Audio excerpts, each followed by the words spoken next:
brought you by Silver Pumps and Motors.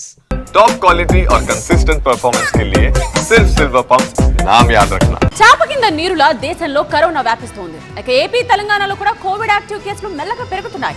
ఎలాంటి పరిస్థితులైనా ఎదుర్కోవడానికి తెలుగు రాష్ట్రాలు అప్రమత్తమయ్యాయి. దేశంతో పాటు తెలుగు రాష్ట్రాల్లో కూడా కరోనా కేసులు పెరుగుతున్నాయి. కోవిడ్ వ్యాప్తిలో ఆంధ్రప్రదేశ్ 11వ స్థానంలో ఉంది. ఏపీలో ఒమిక్రాన్ వేరియంట్ కేసులు మాత్రమే నమోదవుతున్నాయి. ఏపీలో ప్రస్తుతం 28 యాక్టివ్ కేసులు నమోదయ్యాయి. ఒమిక్రాన్ మైల్డ్ వేరియంట్ అని, ప్రజల్లో హార్డ్ ఇమ్యూనిటీ ఉంది కాబట్టి పెద్దగా ఇబ్బంది ఉండదు అంటున్నారు అధికారులు. ఏపీలో కేసులు పెరుగుతున్న నేపథ్యంలో కోవిడ్ నిర్ధారణ పరీక్షలను రోజుకు 1000 వరకు చేయాలని ఏపీ వైద్య ఆరోగ్య శాఖ ఆదేశాలు జారీ చేసింది.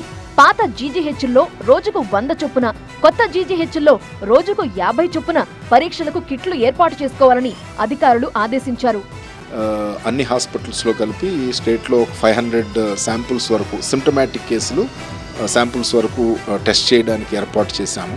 అలాగే ర్యాపిడ్ టెస్ట్ కిట్స్ కూడా పిహెచ్సి లెవెల్లోనే అందుబాటులో పెట్టడానికి ఆదేశాలు ఇచ్చాము.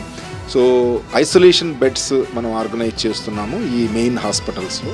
ఇక తెలంగాణలో 4 యాక్టివ్ కోవిడ్ కేసులు నమోదవడంతో రాష్ట్ర ప్రభుత్వం అప్రమత్తమైంది.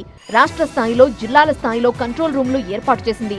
ఆక్సిజన్ సిలిండర్లు, బెడ్లు, కావాల్సిన అన్ని సదుపాయాలను సిద్ధం చేశారు. టైం టు టైం మనం మన డిస్ట్రిక్ట్స్కి గైడ్లైన్స్ పంపిస్తున్నాము. సీజనల్ డిసీజ్ సంబంధించింది. తర్వాత మనం అడ్వైజరీస్ పంపిస్తున్నాము. దానికి తోడుగా ఈ కాఫ్ ఎటిక్వేట్స్ కానీ, రెస్పిరేటరీ ఎటిక్వేట్స్ కానీ ఐఈసీ యాక్టివిటీస్ ద్వారా అన్ని జిల్లాల్లో చేసుకుంటున్నారు. ఇక దేశంలో కోవిడ్ యాక్టివ్ కేసుల సంఖ్య 4026కి చేరింది. కరోనాతో గత 24 గంటల్లో 5 చనిపోయారు. యాక్టివ్ కేసుల్లో సగానికి పైగా కేరళ, మహారాష్ట్ర, ఢిల్లీ, పశ్చిమ బెంగాల్, కర్ణాటకలో ఉన్నాయి. కేరళలో అత్యధికంగా 1416 యాక్టివ్ కేసులున్నాయి. మహారాష్ట్రలో 494, ఢిల్లీలో 393, కర్ణాటకలో 311 యాక్టివ్ కేసులున్నాయి. కరోనాతో ఈ ఏడాదిలో ఇప్పటి వరకు 37 మంది మృతి చెందారు. కోవిడ్ కేసుల పెరుగుదలతో భయపడొద్దు అని ఎప్పటికప్పుడు పరిస్థితిని అంచనా వేస్తున్నామని కేంద్ర ఆరోగ్య శాఖ తెలిపింది.